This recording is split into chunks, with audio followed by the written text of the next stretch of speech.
Hello friends, welcome back to my channel. I hope आप सब अच्छे होंगे। आज आप सबके साथ गुलदाउदी के प्लांट को शेयर करेंगे, कैसे आप गुलदाउदी की कटिंग को लगाएं जिससे आपको जल्दी से जल्दी फ्लावर मिले और ज़्यादा से ज़्यादा फूल आप अपने गुलदाउदी के पौधे से ले सकें। तो इस चीज़ पे ही बात करेंगे कि गुलदाउदी की कटिंग किस समय लगानी चाहिए और कैसे लगानी चाहिए। तो आइए वीडियो को शुरू करते हैं। जो लोग चैनल पे पहली बार आए हैं प्लीज़ चैनल को सब्सक्राइब कीजिए, बेल आइकन प्रेस कीजिए जिससे हमारे सभी वीडियोस की नोटिफिकेशन आप तक पहुंचती रहे।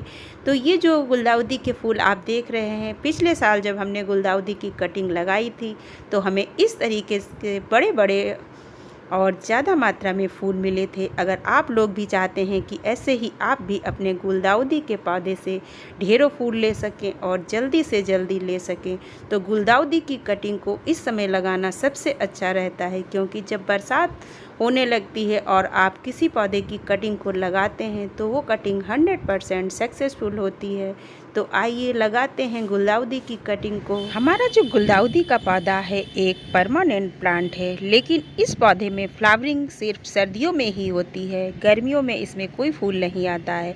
और अगर इसकी आप सही से देखभाल नहीं करते हैं तो ये पौधा गर्मियों में ख़राब भी हो जाता है। लेकिन अगर आप इसकी अच्छे से देखभाल करते हैं तो ये पौधा पूरे साल आपके गार्डन में बना रहता है। और जैसे ही जुलाई अगस्त यानी कि बरसात का टाइम आता है उस टाइम पर आप इस पौधे को फिर से जब कटिंग से लगा लेते हैं तो ये पौधा बिल्कुल फ्री में तैयार हो जाता है आपके गार्डन। तो हमारे पास ये पिछले साल की गुलदाउदी है, देखिए, और पूरी तरीके से बची हुई है। अब इसी में से हमें कटिंग लगानी है। कटिंग आपको बहुत ज़्यादा मोटी नहीं लेनी है, आप ऊपर ऊपर से छोटी छोटी सी कटिंग इस तरीके से निकाल लीजिए। 3 से 4 इंच की कटिंग काफ़ी रहती है लगाने के लिए। बहुत लंबी और बहुत बड़ी गुलदाउदी की कटिंग हमको नहीं लगानी है। आज हम आपके साथ 2 तरीके से कटिंग लगाएंगे और दोनों ही तरीके से कटिंग लगाना बहुत ही आसान है। आप जितनी भी कटिंग लगाते हैं उसमें से ज़्यादातर कटिंग सक्सेसफुल हो जाती है, लेकिन 2-4 कटिंग आपकी ख़राब भी हो जाती हैं। इसलिए अगर आपको 5 पौधे तैयार करने हैं तो कम से कम 10 कटिंग आप लगाइए, जिससे अगर 5 ख़राब भी हो जाएंगी तो 5 आपकी बची रहेंगी। तो हमें जितने पौधे तैयार करने हैं हमें कटिंग उससे ज़्यादा ही लगानी है। और सबसे पहले कटिंग लगाने के लिए हमें कटिंग निकाल लेनी चाहिए और उसके बाद हमें सारी पत्तियां जो उसमें नीचे से हैं रिमूव कर देनी चाहिए और ऊपर 3-4 पत्तियां ही हमें रखनी है। और उसके बाद तैयार करते हैं हम मिट्टी। जो हम मिट्टी तैयार करेंगे, अगर आप उसे बड़े गमले में लगा रहे हैं और दोबारा से आपको कटिंग रिपॉटिंग नहीं करनी है तो जो आप मिट्टी तैयार करते हैं उसमें गोबर की खाद या वर्मी कंपोस्ट और मिट्टी को मिला करके आप तैयार करिए। और अगर आप किसी छोटे से पॉट में कटिंग लगाते हैं तो आपको उसमें कोई खाद वगैरह अभी डालने की ज़रूरत नहीं है।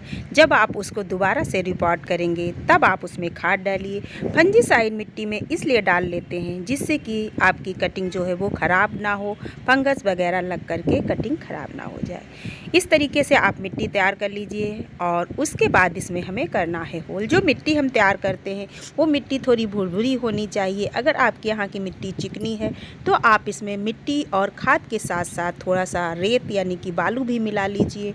और अगर आपके यहाँ की मिट्टी चिकनी नहीं है तो आप खाली गोबर की खाद और यही मिट्टी गार्डन सॉइल ले करके मिट्टी को तैयार कर सकते हैं। कोई लकड़ी की डंडी वगैरह ले लीजिए, उससे आप इस तरीके से होल बना लीजिए। जितने भी आपको इसमें कटिंग लगाने हैं उतने होल। इसके बाद अगर आपके पास रूटिंग हार्मोन पाउडर है तो आप रूटिंग हार्मोन पाउडर ले लीजिए। और अगर आपके पास ये नहीं है तो एलोवेरा या आप हल्दी पाउडर का भी इस्तेमाल कर सकते हैं। इसको ले लेने से ये रहता है कि जो आपकी कटिंग है उसमें जो रूट्स हैं यानी कि जड़ें वो जल्दी आ जाती हैं। इसको आप इस तरीके से पहले पानी से गीला कर लीजिए और उसके बाद रूटिंग हार्मोन पाउडर को लगा लीजिए। पानी में गीला करने से इसमें जो पाउडर है वो आसानी से चिपक जाता है। अगर आप सूखा लगाएंगे तो आसानी से नहीं चिपकता है। और होल करने से ये रहता है, जब आप होल कर लेते हैं और ये पाउडर लगाते हैं तो होल के अंदर डालते हैं तो ये पाउडर इसमें चिपका रहता है।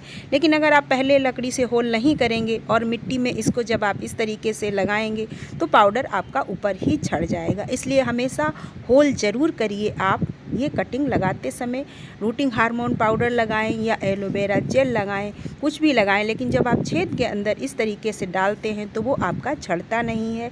ये दोनों ही चीज़ें जो आपके पास उपलब्ध हों उसका आप इस्तेमाल कर सकते हैं कटिंग लगाते समय। तो इस तरीके से हमको सारी कटिंग अपनी इस मिट्टी में लगा लेनी है। और इसके साथ साथ एक चीज़ और भी ध्यान रखिए, जब भी आप कटिंग लगाएं तो मिट्टी को अच्छी तरीके से दबा दीजिए, वहाँ पर एयर नहीं रहनी चाहिए। अगर आपकी मिट्टी ढीली रह जाएगी और वहाँ पर आपका जो ये पौधा है अच्छे से उसमें नहीं मिट्टी में चिपका हुआ होगा तो आप सोच लीजिए कि इसमें जड़ें नहीं बन के आएंगी। इसलिए कटिंग को लगाते समय ये बात ज़रूर ध्यान रखिए कि इसको अच्छे से दबाइए कि मिट्टी में कोई भी एयर ना रह जाए। तो इस तरीके से आप सारी कटिंग लगा लीजिए। और दूसरा तरीका है कि आपकी अगर कटिंग नहीं चलती है तो आप इस कटिंग को पहले जो पौधा आपके पास बचा हुआ है उनको निकाल लीजिए, उसकी मिट्टी को चेंज करिए और उसमें जो जड़ें हैं उनको अच्छे से फ्रेश मिट्टी तैयार करके फिर से लगा दीजिए। और ऊपर से जितनी भी पत्तियां आपके पौधे में ख़राब हो गई हैं उन सबको झाड़ दीजिए। और उसके बाद आप इस तरीके से भी पौधा तैयार कर सकते हैं। लेकिन अगर आप फ्रेश कटिंग लगाते हैं तो ज़्यादा अच्छा रहता है। लेकिन अगर आपसे कटिंग नहीं चलती है तो आप उस तरीके से भी कटिंग लगा सकते हैं। तो जो ये हमने कटिंग लगाई है, देखिए हमने 5 पौधे लगाए हैं और अब इसको हमें रिपोर्ट करने की ज़रूरत नहीं पड़ेगी। अगर एक आधी कटिंग नहीं भी चलेगी तो भी हमारे 4 हमने 5 कटिंग लगाई हैं, 4 कटिंग हमारी 3 तैयार ही हो जाएंगी। और एक गमले के लिए 3 कटिंग भी बहुत हैं। अगर आप किसी पॉलीथीन वगैरह में इस तरीके से कटिंग लगाते हैं तो आपको इसमें जब रूट्स आ जाती हैं तो दोबारा से रिपोर्ट करना पड़ता है। अगर आप दोबारा से रिपोर्ट करना चाहते हैं तो ऐसे कटिंग लगा लीजिए अगर आपके पास कोई गमला वगैरह अभी उपलब्ध नहीं है। और अगर आपके पास कोई गमला वगैरह खाली है तो इस तरीके से आप कटिंग लगाइए, आपको दोबारा से रिपोर्ट करने की ज़रूरत नहीं होगी। अगर हमारा वीडियो अच्छा लगा है तो प्लीज़ वीडियो को लाइक कीजिए, शेयर कीजिए और इसका अपडेट भी आपके साथ शेयर करेंगे। और नेक्स्ट वीडियो में फिर मिलते हैं किसी अन्य टॉपिक के साथ। बाय।